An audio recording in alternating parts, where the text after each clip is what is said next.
द्रौपदी ने 5 पतियों के साथ कैसे बनाए संबंध। अर्जुन को मिली थी तब सजा।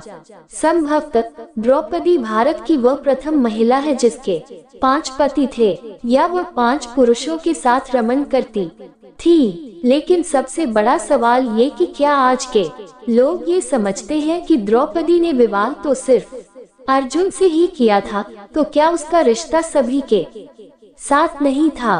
पांडवों को 12 वर्ष का वनवास और 1 वर्ष का अज्ञातवास मिला था। इस दौरान 5 पांडव एक कुम्हार के घर में रहा करते थे और भिक्षाटन के माध्यम से अपना जीवन यापन करते थे। ऐसे में भिक्षाटन के दौरान उन्हें द्रौपदी के स्वयंवर की सूचना मिली। एक यंत्र में बड़ी सी मछली घूम रही थी। उसकी आंख में तीर मारना था और वह भी तैल पात्र में उसकी परछाई देखकर ये भी कि एक नहीं पूरे 5 तीर मारना थे। अर्जुन ने ये प्रतियोगिता जीत ली। तब जरासंध, शल्य, शिशुपाल तथा दुर्योधन, दुशासन आदि कौरव भी उपस्थित थे। उस दौरान बहुत विवाद हुआ, क्योंकि 5 पांडव ब्राह्मण वेश धारण कर पहुँचे थे। लेकिन श्री कृष्ण के दखल से आखिर द्रौपदी का विवाह हो गया।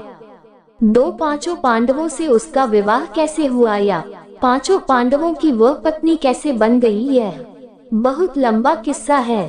कहते हैं कि द्रौपदी अपने पिछले जन्म में बहुत सुंदर युवती थी।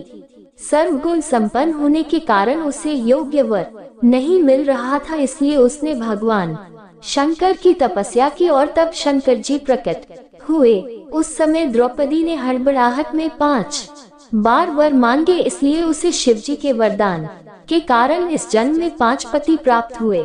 जब भगवान शिव ने द्रौपदी को 5 पति प्राप्त होने का वरदान दिया था, तब वह भी ये जानते थे कि उसे अपने 5 पतियों के साथ पत्नी धर्म निभाने में समस्या होगी। इसीलिए उन्होंने द्रौपदी को ये वरदान भी दिया कि वह प्रतिदिन कन्या भाव यानी कौमार्य को प्राप्त कर लेगी। इसलिए द्रौपदी अपने 5 पतियों को कन्या भाव में ही प्राप्त हुई थी।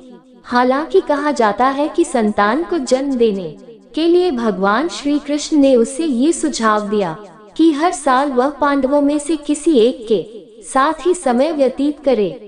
साथ ही जिस समय वह अपने कक्ष में किसी एक पांडव के साथ हो, तो उनके कक्ष में कोई और पांडव प्रवेश न करें। यदि कोई पांडव ऐसा गलती से भी कर लेता है तो उसे 1 वर्ष का देश निकाला भुगतना होगा।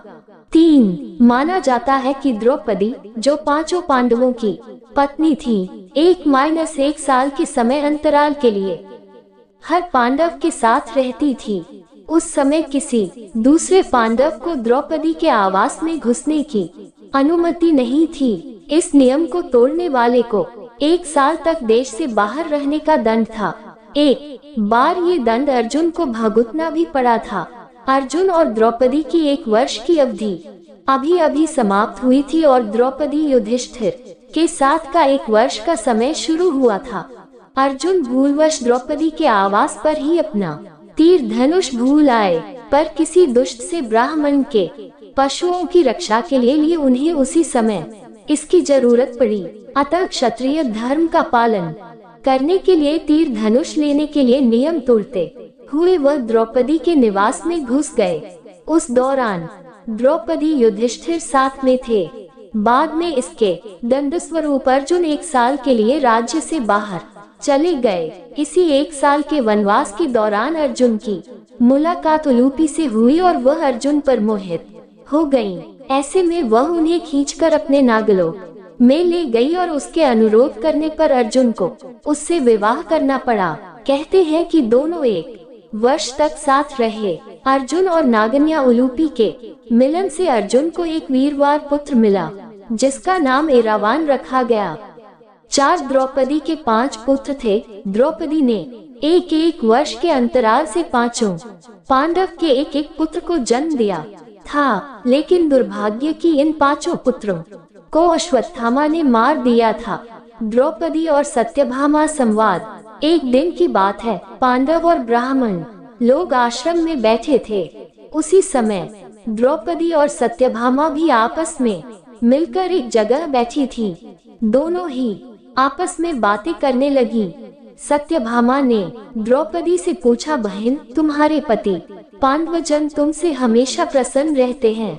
मैं देखती हूँ कि वे लोग सदा तुम्हारे वश में रहते हैं। तुम मुझे भी ऐसा कुछ बताओ कि मेरे श्याम सुंदर भी मेरे वश में रहें। द्रौपदी बोली, सत्यभामा, ये तुम मुझसे कैसी दुराचारिणी स्त्रियों के बारे में पूछ रही हो? जब पति को यह मालूम हो तो वह अपनी पत्नी के वश में नहीं हो सकता। तब सत्यभामा ने कहा, तो आप बताएं कि आप पांडवों के साथ कैसा आचरण करती हैं? 5 उचित प्रश्न जानकर तब द्रौपदी बोली, सुनो, मैं अहंकार और काम क्रोध को छोड़कर बड़ी ही सावधानी से सब पांडवों की स्त्रियों सहित सेवा करती हूँ। मैं ईर्ष्या से दूर रहती हूँ, मन को काबू में रखकर कटु भाषण से दूर रहती हूँ, किसी के भी समक्ष असभ्यता से खड़ी नहीं होती हूँ, बुरी बातें नहीं करती हूँ और बुरी जगह पर नहीं बैठती। पति के अभिप्राय को पूर्ण संकेत समझकर अनुसरण करती हूँ।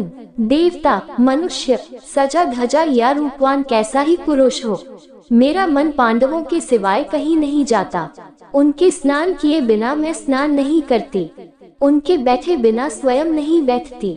जब जब मेरे पति घर में आते हैं, मैं घर साफ रखती हूँ, समय पर भोजन कराती हूँ, सदा सावधान रहती हूँ। घर में गुप्त रूप से अनाज हमेशा रखती हूँ। मैं दरवाजे के बाहर जाकर खड़ी नहीं होती हूँ। पतिदेव के बिना अकेले रहना मुझे पसंद नहीं। साथ ही सास ने मुझे जो धर्म बताए हैं, मैं सभी का पालन करती हूँ, सदा धर्म की शरण में रहती हूँ। दोस्तों, अगर वीडियो पसंद आई हो तो लाइक करें और हमारे चैनल को सब्सक्राइब करें। मिलते हैं एक अच्छी वीडियो के साथ में, तब तक के लिए नमस्कार।